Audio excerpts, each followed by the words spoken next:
Hello students, good morning to all. In our previous video we discuss about the types of chemical reaction, है ना. हमारी types of reaction है वो सारी finish हो गई थी. उसके बाद एक छोटा सा टॉपिक रहता था हमारा effect of oxidation reaction in everyday life. वो जो हमने ऑक्सीडेशन रिएक्शन पढ़ी हैं, effect of oxidation reaction in everyday life.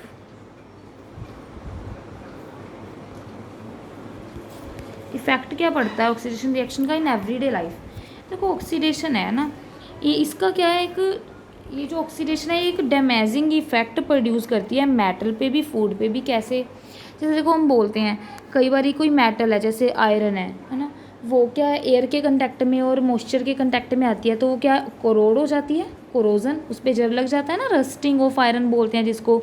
तो ये जो ऑक्सीडेशन रिएक्शन है इसका क्या है, काफ़ी सारे इसके हार्मफुल इफ़ेक्ट्स हैं हमारे कुछ मेटल्स के ऊपर या फिर एज वेल एज हमारे फूड के ऊपर भी. वो हमने कुछ इसके इफ़ेक्ट्स ही पढ़ने हैं, हार्मफुल इफ़ेक्ट्स स्टडी करने हैं ऑक्सीडेशन रिएक्शन के. ऑक्सीडेशन रिएक्शन क्या होता है, ऑक्सीजन के साथ रिएक्ट करना, गेन ऑफ ऑक्सीजन ना, ऑक्साइड्स फॉर्म कर देने. तो अब जैसे मैंने आपको एग्जांपल दे दी, एक फर्स्ट हमारा क्या है, हमारी फर्स्ट जो एप्लीकेशन है इसमें वो कोरोजन ही आ जाएगी. कोरोजन को डिस्कस करेंगे कि कोरोजन में क्या है, मेटल है जो आयरन है, क्या एयर के कंटैक्ट और मॉइस्चर के कंटैक्ट में आने से क्या रस्ट फॉर्म हो जाती है, जल लग जाती है उसको, और स्लोली ईटिंग क्या है, वो मेटल है जो ख़त्म हो जाती है, स्लोली ईटिंग अप हो जाती है ना वो मेटल. तो ये एक ही इफेक्ट है ऑक्सीडेशन रिएक्शन का. ये तो मेटल के ऊपर हो गया. सेकेंड है हमारे फूड के ऊपर भी इसका क्या है, एक हार्मफुल इफेक्ट है, डैमेजिंग इफेक्ट है. वो कैसे? हमने देखा होगा जैसे हमारा फूड है, कई बार अगर मान लो वो गर्मी में बाहर रह गया, हमारे फ्रिज में नहीं रखा हमने समर्स में, विंटर में भी अगर 2-3 दिन, चलो 2 दिन भी नहीं रखा हमने अंदर ना, फ्रिज में नहीं लगाया, तो क्या होता है, हम कहते हैं कि फूड है जो हमारा वो क्या मतलब कि डिस्ट्रॉय हो गया ना, ख़राब हो गया. बट वो एक्चुअली में होता क्या है उसमें, हमें पता है जर्म्स प्रोड्यूस हो जाते हैं. एक्चुअली में उसमें क्या होती है, वो जो हमारा फूड होता है वो ऑक्सीजन, एयर में प्रेजेंट ऑक्सीजन के साथ रिएक्ट करके ऑक्सीडेशन रिएक्शन कर देता है, ऑक्साइड्स फॉर्म कर देता है, जिससे क्या है हमारा फूड है वो क्या हो जाता है, एक्चुअली में रैंसिड हो जाता है. रैंसिड मतलब रैंसिडिटी. इसको हम जो प्रोसेस है फूड का ख़राब हो जाना, या फिर कोई अचार वगैरह भी है, हम रखते हैं ना अचार को मोस्टली बंद कंटेनर में, एयर टाइट कंटेनर में, अचार वगैरह कोई पिकल है उसको भी, वो भी कई बार ख़राब हो जाता है. तो वो भी क्या होता है, ड्यू टू ऑक्सीडेशन, ऑक्सीडेशन के कारण ही ख़राब होता है. ठीक है, वो एयर से कंटैक्ट होकर क्या ऑक्साइड्स फॉर्म कर देता है. सो जो फूड वाली हमारी इफेक्ट है इसको हम बोलते हैं रैंसिडिटी ऑफ फूड, फूड का ख़राब होना, रैंसिडिटी. इस हमने वीडियो में 2 ही इफेक्ट्स स्टडी करने हैं. Our first is the corrosion of metal, जिसको हम रस्टिंग ऑफ आयरन, जिसमें हम एग्जांपल लेंगे corrosion of metal. Second one is rancidity of food.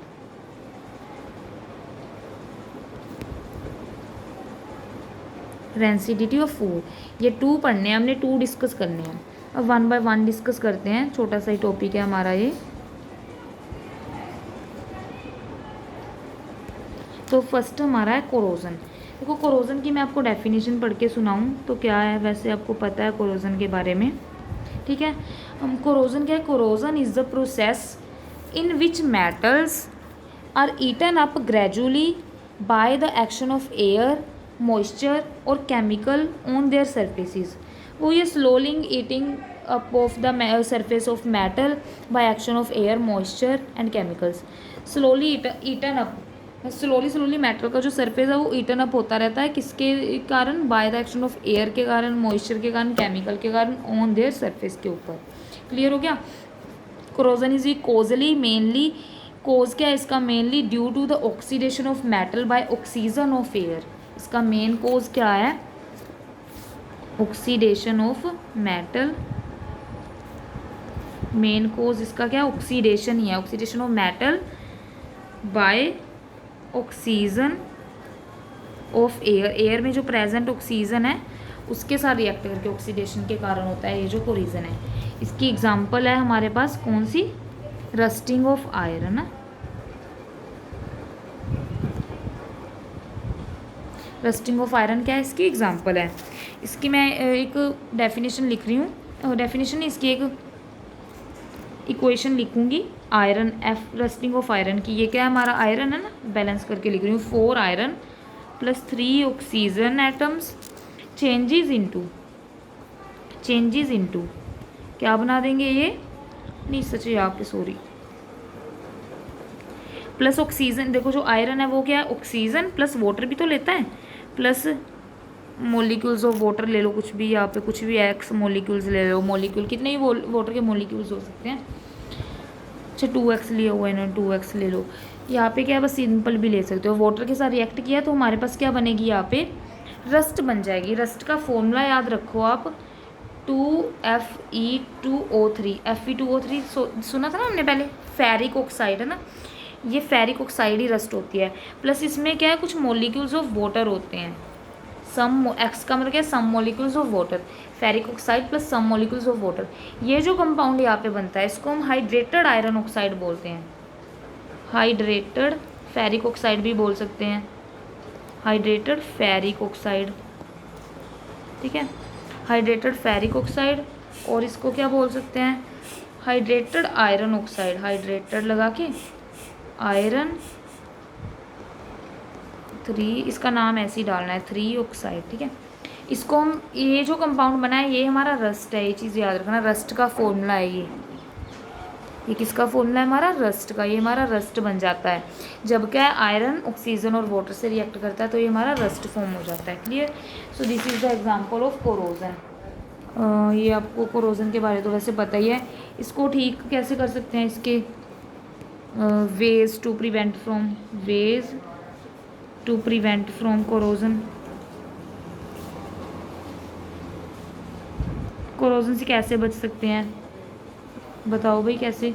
Greece कर सकते हैं ना, बाय ग्रीसिंग, ग्रीस कर सकते हैं, ऑयलिंग, ऑयल कर सकते हैं, ऑयल लगा सकते हैं, जिससे क्या है, पेंट कर सकते हैं चीज़ों को,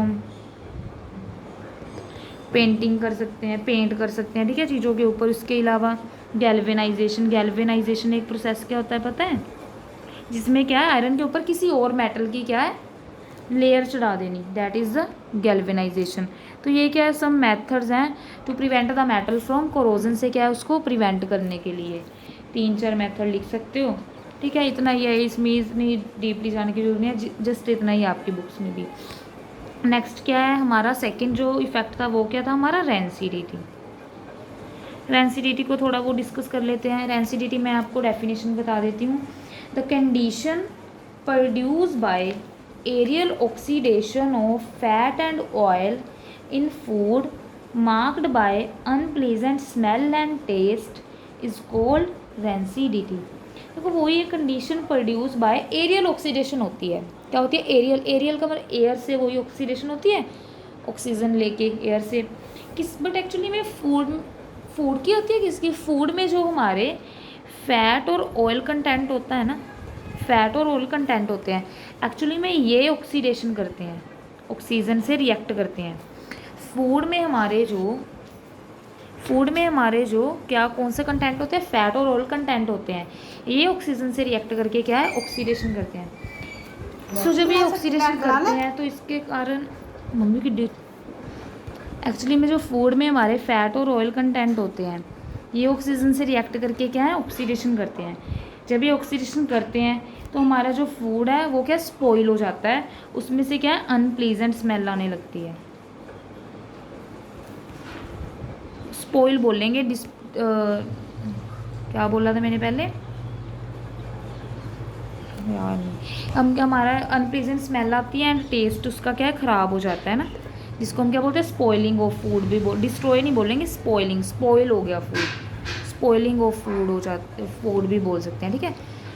जो हमारे फूड में ऑयल और फैट कंटेंट होते हैं वो ऑक्सीजन से रिएक्ट करके ऑक्सीडेशन करते हैं, उससे क्या है, अनप्लीजेंट स्मेल और टेस्ट हो जाता है फूड का, जिससे क्या है, उसको हम, उस प्रोसेस को क्या बोलते हैं, रेंसिडिटी, फूड का ख़राब होना, डैट इज़ रेंसिडिटी। अब देखो, अब इसको हम कैसे प्रिवेंट कर सकते हैं, इसके भी मेथड टू प्रिवेंट, जैसे कोरोजन के मेथड लिखे थे ना प्रिवेंशन के, ऐसे इसके भी मेथड्स हैं प्रिवेंशन के मेथड है कि कैसे हम रेंसिडिटी से बचाया जा सकता है फूड को कैसे रेंसिडिटी से प्रिवेंट किया जा सकता है।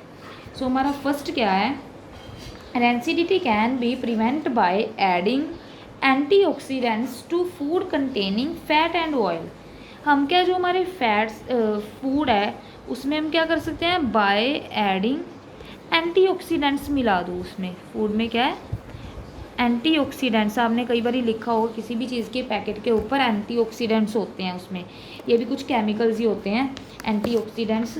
जैसे एक BHA होता है, ब्यूटाइलेटेड हाइड्रो एनिसोल, ये आपको इतना समझ में नहीं आएगा, कुछ केमिकल्स होते हैं काफ़ी बड़े बड़े, मतलब ये नेम्स वाले, जैसे ब्यूटाइलेटेड हाइड्रोक्सी एनिसोल या फिर ब्यूटाइलेटेड हाइड्रोक्सी टोलुइन, ये कुछ एंटीऑक्सीडेंट्स होते हैं जो क्या है फूड में मिला दिए जाते हैं, जिससे क्या है, अब जैसे पैकेटिंग वाली चीज़ होती है पैकेट्स वाली, वो इतनी देर क्यों चलती हैं, है ना, वो तो कोई ज़रूरी नहीं है कि वो फ्रिज में रखी जाए, काफ़ी देर उनकी होती है मैन्युफैक्चरिंग और एक्सपायरी, तो उसमें भी एंटीऑक्सीडेंट्स ही पहले मिलाए होते हैं सो डैट वो क्या रेंसिड ना हो पाए जो फूड है, ठीक है। सो बाय एडिंग एंटीऑक्सीडेंट्स ऐड करके क्या है हम रेंसिडिटी से प्रिवेंट कर सकते हैं फूड को। सेकेंड क्या है, rancidity can be prevent by packaging fat and oil containing food in nitrogen gas.